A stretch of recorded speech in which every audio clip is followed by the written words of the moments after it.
Je suis trop émotive, comment accepter mes émotions? Bonjour à vous, j'espère que vous allez bien et bienvenue sur cette chaîne YouTube S'aimer plus dans laquelle aujourd'hui je vais vous donner justement des conseils de coach, même des outils que vous pouvez utiliser pour pouvoir mieux gérer vos crises émotionnelles ou en tout cas les moments où vous avez du mal à comprendre ou à accepter vos phases émotionnelles. Si vous ne me connaissez pas, je me présente, je m'appelle Chloé Mercart, je suis coach, maître praticienne en programmation neurolinguistique et également en hypnose ericksonienne. Ma mission depuis 2019, depuis que j'ai créé S'aimer plus, c'est de vous accompagner à renforcer votre puissance de transformation intérieure. Et quand on a du mal à accepter quelque chose à l'intérieur de soi, forcément on a moins de pouvoir personnel, on a du mal à prendre sa place, on a du mal à se légitimer. Et justement, pour moi, la première étape pour pouvoir être cette personne-là qui prend sa place, qui se fait confiance et qui du coup crée aussi la vie qui l'inspire vraiment, c'est d'abord d'apprendre à s'aimer soi-même, d'apprendre à se légitimer et d'apprendre à être en paix avec soi pour ensuite améliorer sa relation avec les autres. Et ça, c'est ce que je vous permets de faire grâce à ces vidéos, à mes accompagnements ou encore à mes programmes de formation.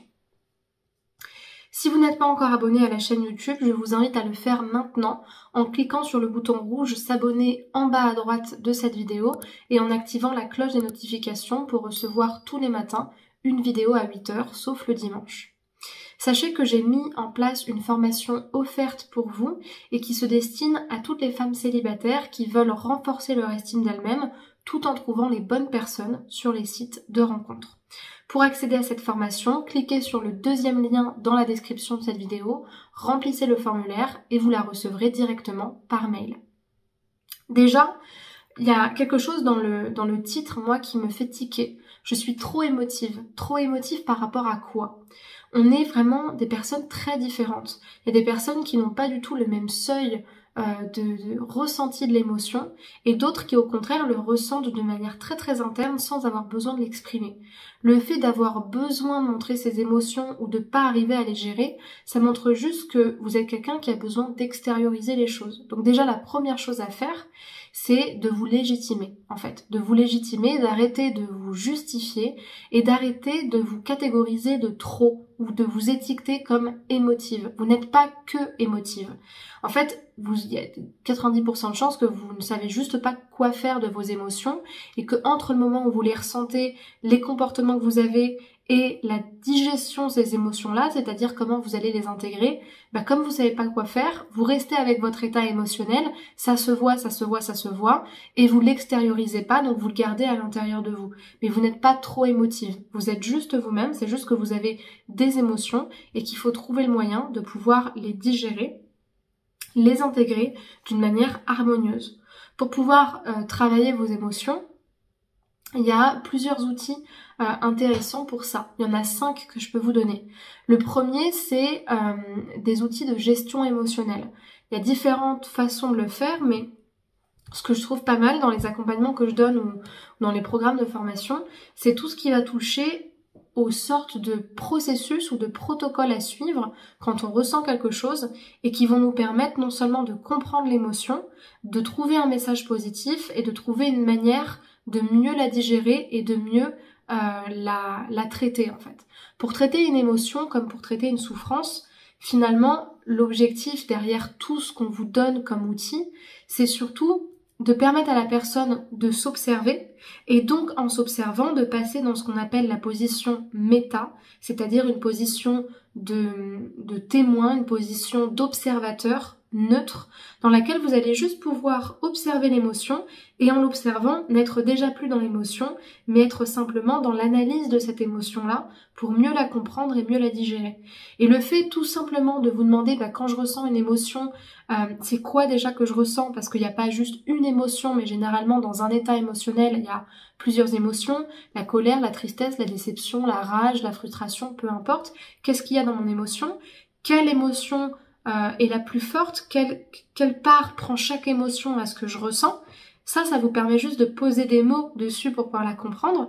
Et puis surtout, le plus important, c'est de se dire quel est le message de chacune de mes émotions. Si je ressens quelque chose, si j'ai besoin d'exprimer quelque chose, c'est qu'il y a une intention derrière. Et justement, la meilleure façon de me comprendre et donc de faire passer cet état-là, c'est d'aller comprendre qu'est-ce que mes émotions veulent dire. Dans le même état d'esprit, ce que je vous invite à faire, et ça c'est plutôt un outil PNL, c'est justement de faire, alors c'est ce qu'on appelle faire monter les critères.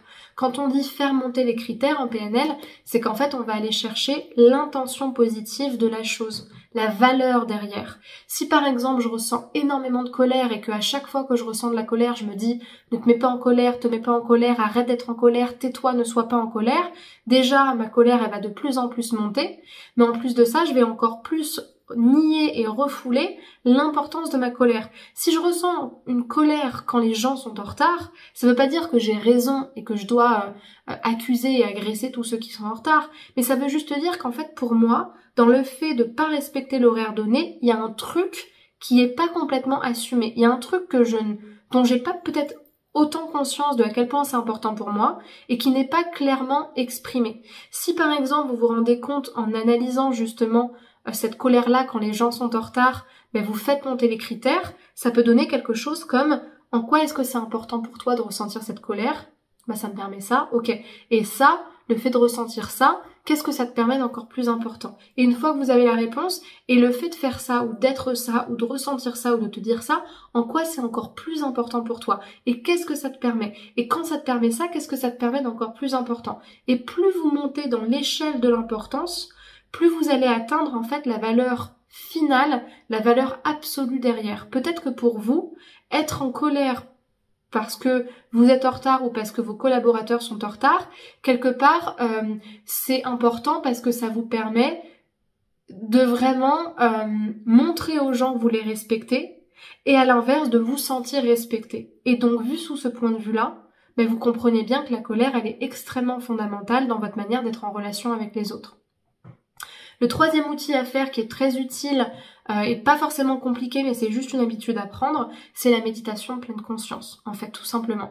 Le fait de prendre un temps pour vous, pour justement méditer, pour pouvoir non seulement méditer mais surtout méditer en conscience, c'est-à-dire méditer en observant l'état qui est là et qui doit être vu pour pouvoir passer. Vous avez plein de démonstrations sur YouTube de façons de pratiquer la méditation de pleine conscience. Ça vous permet justement intérieurement, en fermant les yeux, d'adopter ce point de vue d'observateur et de le vivre intérieurement sans forcément passer par la réflexion cognitive.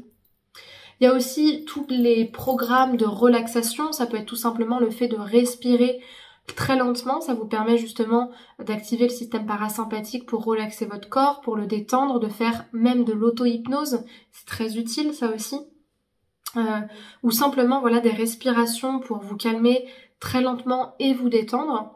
D'ailleurs ça c'est des protocoles aussi que j'envoie à mes clients quand effectivement il est question de traiter les périodes de stress, d'anxiété, les phases émotionnelles, ça fait partie des outils qu'ils reçoivent. Et tout simplement le fait de prendre ce moment pour vous, pour pouvoir réfléchir à votre émotion ou pour tout simplement poser votre esprit. Ce qui est utile aussi dans la gestion émotionnelle, c'est tout ce qui va toucher au monologue intérieur. Et quand je dis monologue intérieur, c'est le fait de s'autoriser à traiter les différentes parties de soi. Parce que quand on n'accepte pas ses émotions, c'est souvent qu'il y a une sorte de dilemme à l'intérieur de nous.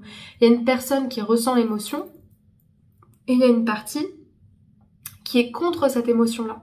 Et donc du coup, ça crée un dilemme. Moi, je ressens ça, mais moi, je suis pas d'accord. Il y a une partie de moi qui ressent totalement ça et l'autre qui veut pas la ressentir. Et donc en fait, là, le problème, en plus de l'émotion, c'est pas tant l'émotion en elle-même, mais c'est en fait la non-acceptation de cette émotion-là par une de vos parties. Et donc, il y a une de vos parties intérieures qui est en résistance par rapport à ça. Et souvent, ce qui est utile comme exercice, vous prenez soit 2 petits objets, ou alors vous prenez en fait 2 positions et à chaque fois vous allez changer de siège et en changeant de siège ou en parlant à la place des petits objets, vous allez totalement vous associer à ces parties-là. Peut-être que ça peut être ma partie « je suis en colère » et ça peut être ma partie « je dois pas être en colère parce que je suis prof ou parce que je suis maman ou parce que je suis ceci ou parce que je suis cela ou peut-être que je suis psy ou j'en sais rien ». C'est la partie de vous qui n'accepte pas l'émotion. Et donc en fait, en les faisant échanger toutes les deux et en faisant monter les critères, vous allez pouvoir en fait comprendre non seulement quelle est l'intention positive de chaque partie, mais surtout, vous allez vous rendre compte que souvent l'intention positive c'est la même, c'est juste que la manière d'y répondre est différente. Donc j'espère que cette vidéo elle vous aura été utile et qu'elle vous aura plu. Si c'est le cas, je vous invite à me laisser un pouce vers le haut pour m'encourager et à me laisser un commentaire si vous avez des questions ou des choses à me partager.